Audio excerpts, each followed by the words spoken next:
Ahead on American Sunrise Early Edition, you're looking at the two faces of the man most people believe is now the only realistic hope to save America's largest city. Mayor Eric Adams looked lost and prepared at one event, but cool and collected at the other. But which one will be the guy who takes on Zoran Mamdani? Secretary of State Pete Hegseth makes himself the object of seething mainstream media hate as he scolds the industry for its coverage of Operation Midnight Hammer. Apparently, America can't even neutralize one of its most hideous enemies without partisan hacks deciding they'd rather fight amongst themselves. Israel's leading newspaper says President Trump and Prime Minister Netanyahu have launched a plan to end the war in Gaza in 2 weeks, bring in Arab countries to rebuild the territory, and expand the Abraham Accords to include Saudi Arabia and even Syria. Not bad for a day's work. Remember the massive attention everyone gave that Wisconsin Supreme Court race earlier this year? You know, the one Elon Musk spent so much time and money on, but the Democrats still won? Well, wait until you hear what just happened as a result of that election. And they keep telling us the U.S. economy is about to collapse and it will take your 401k with it. But don't look now. We're at all-time highs on Wall Street, and there's good news for Main Street, too. American Sunrise Early Edition begins now. Welcome to American Sunrise Early Edition. The show where faith, freedom, and the values that built this nation take center stage. Your good deeds and bad deeds. That's how we're going to judge you. Join host Jake Novak as he breaks down the stories that matter. We will be letting the public know regularly what we have found. American Sunrise Early Edition with your host, Jake Novak, starts now.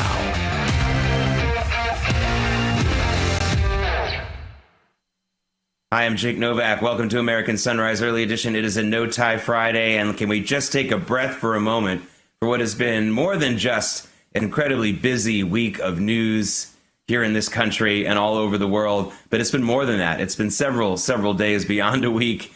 So let's take a breath. Let's look forward to the weekend, but I got to get you all informed and prepared to take some perspective and to know exactly what's going on right now. Joining me to help me do that is nationally syndicated radio host Jennifer Kelly. Jennifer, at first when this story broke, I was sure that people beyond New York would care so much about this election for mayor. I thought maybe people would say, that's New York and I don't care about New York.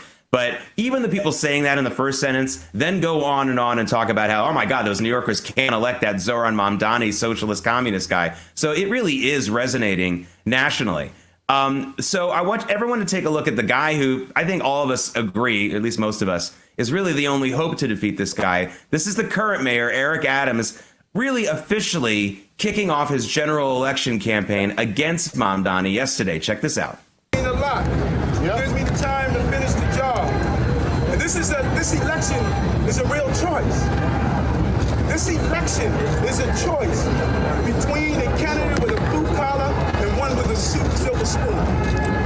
A choice between dirty fingernails and manicured nails. A choice between someone who delivered lower crime, the most jobs in history, and the most new housing built in decades, and an assembly member who did not pass a bill. All right, Jennifer, I don't know what's going on there. Because that's Eric Adams reading off. It looks like a pieces of paper that were scrawled maybe a second before. He doesn't always speak so poorly, or it just seemed unprepared. I mean, he had a good line there about blue collar versus silver spoon, but I don't know if anyone made that out. Now, I think maybe the wind was blowing. I don't know what happened, if he maybe had a teleprompter and it didn't work. But to me, this was not an inspiring kickoff to his campaign, not in New York, where the mayor of New York's got to be someone who talks off the cuff and can go back and forth with reporters, let alone a set-up speech that he knew he was going to give hours or maybe days before. Yeah, and you heard horns beeping there, taxis going by. I mean, Here's the reason Eric Adams has to read off of a sheet of paper. He now has to be a different person than he was when he was mayor of New York City. And he still is mayor of New York City, but he has to now be a different version of Eric Adams. He has to be the more acceptable version of Eric Adams because he's now running against a far left radical communist. And this is the sad state of affairs that New York City is in. What a huge opportunity, by the way, and I'm going to violate Ronald Reagan's 11th commandment here. I have to talk about the Republican Party in New York. They have been asleep at the switch, letting people like Curtis Sliwa, love him to death, very nice man, but he barely broke 1% in the results this week. And that is a terrible day at the office of your New York City. When you consider, Jake, that in the last mayoral election, in the post-COVID, post-summer of 2020 riots, Black Lives Matter marches that were shutting down the city, we had a huge opportunity in New York City, and that was 91% of registered Democrat voters said they would be willing to cross party lines and vote for a Republican on the number one issue facing the city at that time, and that was crime. And we missed an opportunity to put somebody like Andrew Giuliani, someone with a big name in there, and that is just a huge missed opportunity. And now the toothpaste is out of the tube. We have a radical leftist communist running for mayor of the largest city in the nation, and Eric Adams is our best guy. Give me a break. Yeah, it's a tough situation. Now, again, more proof that this is a national story, more than just the clicks on the internet and the ratings of some of the programs we were talking about it. So, I mean, really, people really do care about this for a lot of obvious reasons. But also nationally prominent people are jumping into the discussion. And one of them is billionaire Bill Ackman. Now, those of you watching this program might remember him for a number of reasons. And you might remember him from the business world. That would be the most easy recognition there. But don't forget, he was a mainstream Democrat. I'll say that. And during the election last year, he slowly but surely came around to President Trump. He's got a huge account on X. He's got a lot of followers. People listen to him. And he came around slowly but surely to President Trump. And he's remained in President Trump's camp for the most part since the election. Now, there are people asking him to actually jump into this race for mayor. I don't think he's going to do that. But he has pledged to back with big money someone who he thinks can beat Zohran Mamdani. Jennifer, I got to talk to you about this because to me, this feels like a double-edged sword. It'd be great to have the support of a Bill Ackman, his financial support, but wouldn't that play into the narrative of the progressive left? I hate calling them that because they're actually regressive. They're taking us back in time. So wouldn't that play into the hands of the regressive left saying, oh, look at those rich people, those rich elites. They're going to stack the deck against what the people really want. I'm very, very worried, and I think we should all be cautious about bringing in a Bill Ackman here, especially as a candidate, but even as someone who's going to be the big money backer. I think they need to go on a different route. Yeah, that's a very astute observation, Jake, and I think that's true. And I think that is actually what's going to happen. You have the news overnight, according to my sources, saying the powers that be in the New York GOP are now looking to find an appointment, maybe a White House appointment for Curtis Sliwa to go do so that he can't serve on the Republican ticket and they can substitute somebody in on the Republican side. I don't know yet who that would be, but there's no doubt all of the big money backers and frankly, all of the Democrats who are reasonable people like Bill Ackman, people who run large banks, Chase, Citibank, Wall Street, you name it, they are going to come in support of the Republicans. So it might be unavoidable that you have a situation like that, Jake, but that may be how it's going to shape up, and that may be how it needs to shape up. Because, look, you've got to now overcome this name ID that Mamdani now has. And look, as they say in media, there's no such thing as bad press. This guy got nothing but bad press the final 3 weeks of the election. And I kept telling my Republican colleagues, stop talking about this guy. Stop saying the name over and over. You're bringing attention to him. And sure enough, he sailed to victory with 77% of the vote. I think it might be the highest return in a New York City mayoral election, other than the immediate post 9/11 coalition around the other mayors. But yeah, this is frightening, especially as someone who lives in New York City. I went through the riots of 2020, went through the summer of 2020, and then went through the ensuing years after COVID, when we basically sort of had a socialist mayor. We had, people acting as if, we didn't have basic freedoms. And, just to imagine what this guy could do, it's pretty frightening. Yeah. And Andrew Cuomo, another national name, the former governor, former housing secretary, he's apparently not dropping out of the race. It sounded like he was a couple of days ago. This is a big mess, and I don't know how they're going to solve it yet. A lot of chess pieces moving. Let's get to another national story. That's the demonization of Defense Secretary Pete Hegseth. He went after the news media yesterday, and the news media kind of took the bait. They're just going back and forth. It's going in full swing right now. Obviously, Pete Hegseth angry at the news media for he's angry at whoever leaked the very, very, very initial assessment of the attacks on the nuclear sites. And then he's angry at the news media for taking that bait and then, again, pushing the negative, basically pushing this narrative. Man, I have people calling me and saying, I guess we didn't do that much damage. I mean, I think, are you kidding? Are you kidding? We didn't do that much damage. I mean, it's incredible how quickly people can be convinced of something when massive numbers of bunker buster bombs are dropped on top of something. I mean, what do they think this was? Built by some future master race from another planet? I mean, of course it did massive damage. Sometimes you can go ahead with your own logical assumptions. But Hegseth is drawing this fire on himself right now. The news media didn't like him before. Now they really don't. He better watch his back, because they're going to come up with some more dirt on him. I have a bad feeling.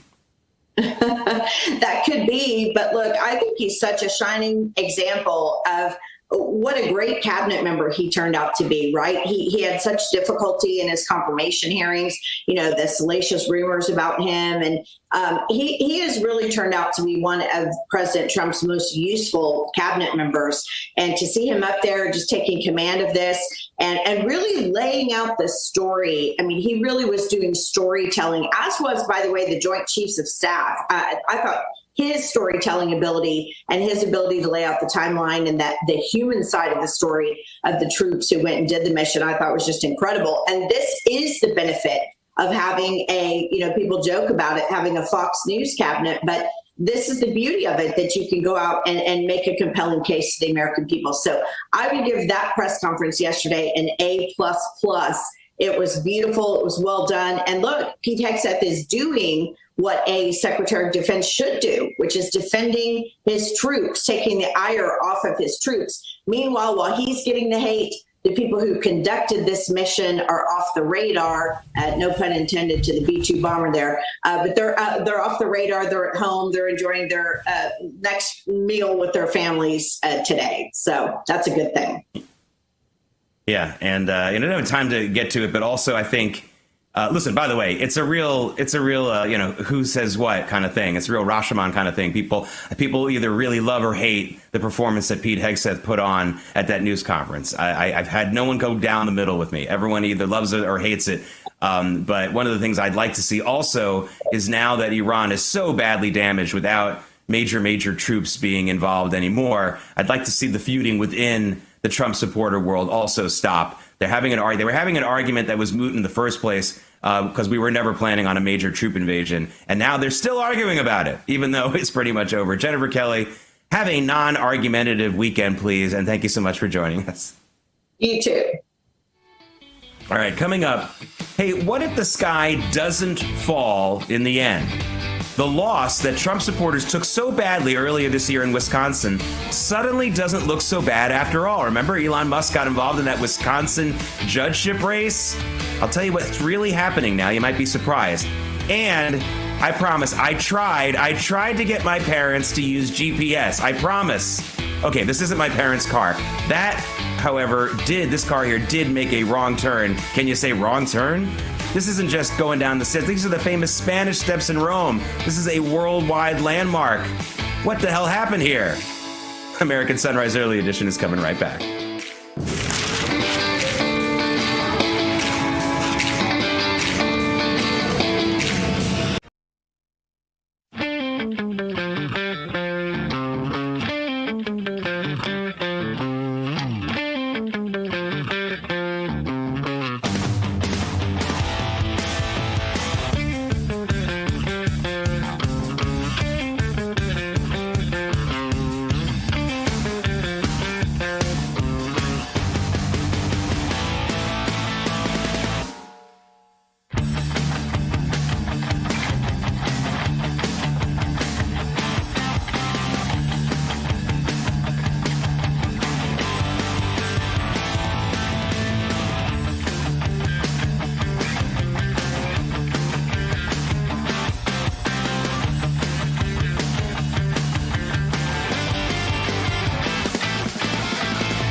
You know, we almost always show you big cities for these morning live shots across America. So here's a nice one. This is Rising Fawn, Georgia. What a beautiful sight.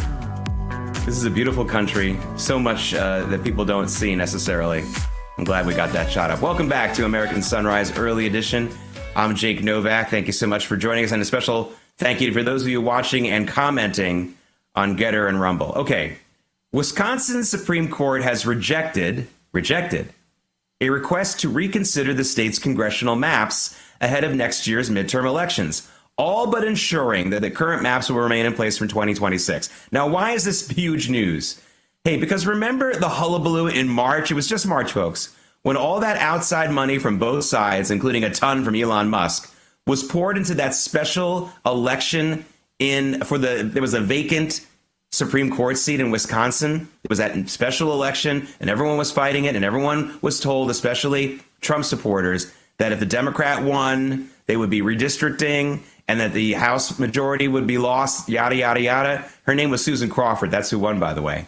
Well, it didn't happen. Never mind. The court decided not to make any changes. I'm not saying it wasn't important for everyone to pay attention to this election, a good educational experience, but it's just a reminder that not everything is always so negative all the time, and you don't always have to be so afraid and negative all the time. This court made the right decision.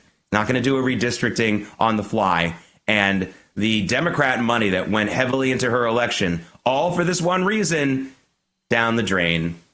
Maybe they could have given that money to charity instead. All right, getting back to the attempts to spark feuds within the Trump supporter camp. I talked about that just a moment ago. You know, one of the big narratives supposedly fueling the split is the so-called neocons are apparently angry. They're angry that the war between Israel and Iran is ending. Of course, that's nonsense. That's the opposite of the truth. They're ecstatic. I can tell you that because I know some of them. And why wouldn't they be?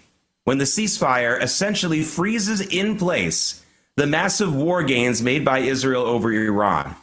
Now, look, the October 7th attacks in 2023 were absolutely awful.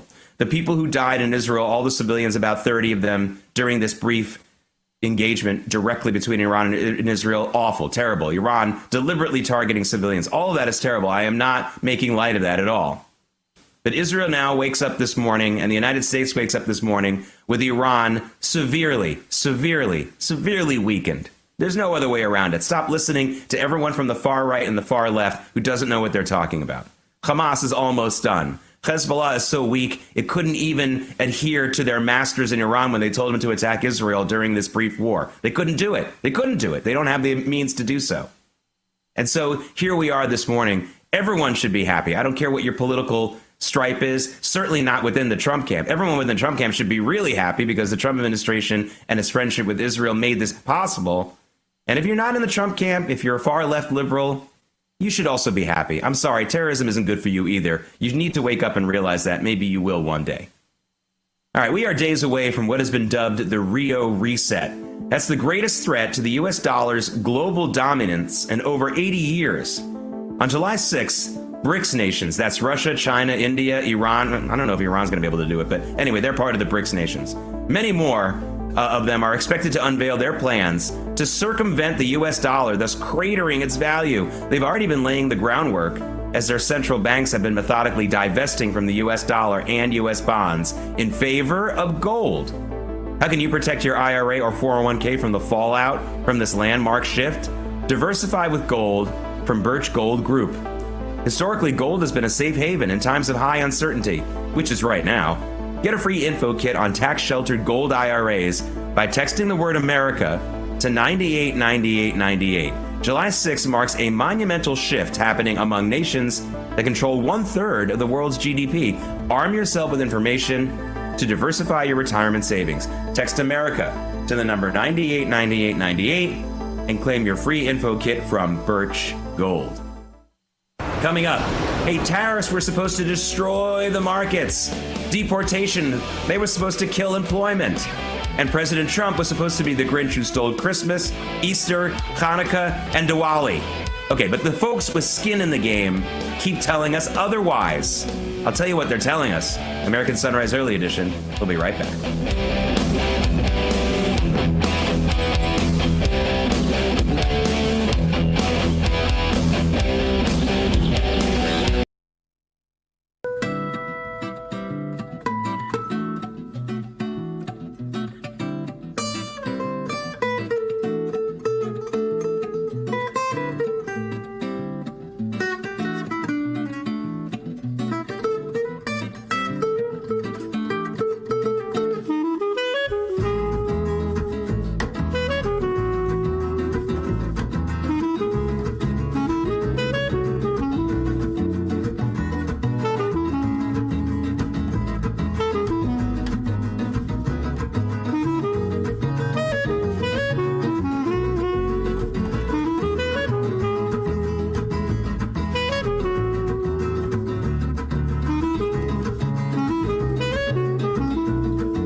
we're sticking with smaller town America this morning on our bump shots. I like this. This is Scottsville, Kentucky this morning. Beautiful morning there.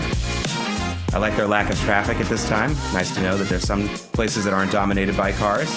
Welcome back to American Sunrise Early Edition. It's a no-tie Friday. Let's take a look at where the markets are going to begin today. More green arrows. Look at that. It's been a massive rally for stocks the last few days. Looks like we're going to open up more than 120 points up on the Dow to start the day. NASDAQ, even higher percentage-wise. Gold is down, but it's still, I mean, every time I see that 3 handle on the per ounce number for gold, I'm pretty impressed. Crude oil is up, but we're only at $65 a barrel. So we should still see some prices coming down at the gas pump. And now let's take a look at Bitcoin and those cryptocurrencies. And you can see still in that 104 to 110 window, we're at 107. So we're on the higher end of it now. I wonder when it will break out of that 110 level and go above that. Right now, though, not there. Hey, if you want to be a pessimist, you could point to the final reading on the economy, I guess, for the first 3 months of this year. The Commerce Department came out with that yesterday. It said that the economy for the first 3 months of this year, this is their final reading on it, contracted, fell by 0.5%. But, okay, first of all, remember, all the indications, even from some of the pessimists, are that the economy in this quarter that's about to end on Monday, Monday will be the last day of the second quarter of the year, they're all saying that the economy in this quarter is going gangbusters. Seen some numbers in the 4 or even 5% range of growth. That's incredible because, again, a lot of people were expecting the tariffs to slow things down. Turned out that they actually sped things up more than anything else because people made purchases ahead of the tariffs. And now that the tariffs are in place, it's not killing consumer spending as much as people thought it would. It's slowing some of it down in some sectors, but it's not killing it as much as they thought it would. Now, look, folks, I'm not here to always be a cheerleader and say, hey, it's great. Stock markets are at all-time highs, by the way. You know, I'm not here to say that all the time. Again, you have to be very smart about this. It's just that, again, think about it. When the markets go down precipitously, every news organization goes crazy about it, makes it into their headline. Who's making a headline about the all-time highs? I don't see it anywhere. Even some of the financial news programs, they're reporting it, but they're not making a huge deal out of it.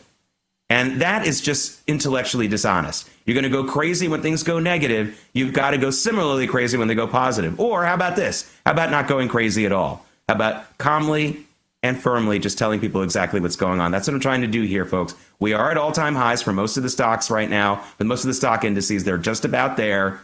And that is news that I think is generally good. You can push back on me on that. But that is the honest truth just from a math standpoint. And I hope you'll understand. You get that here. You're not going to get crazy cheerleading. You're also not going to get crying on this program. Okay, here's a sneaky plan President Trump is reportedly thinking about putting into place when it comes to his problems, to say the least, with Fed Chair Jay Powell, the chairman of the Fed. As you know, President Trump's been slamming Jerome Powell for not lowering interest rates enough and hasn't done it in quite a while. He wants him to do that. He feels he's being very, very unwise not to do it. So there are a number of reports now that President Trump is going to appoint a shadow Fed chair because Jay Powell's term doesn't end in office until 2026. In the meantime, President Trump might appoint someone else to be the shadow Fed chair, someone who will go out and talk to the news media and say what he or she would do if they were running the Fed, and in more detail than President Trump does on Truth Social posts. This will put a tremendous amount of pressure on Jay Powell. I don't know if he'll be able to withstand that. Maybe he'll step down early. I don't know.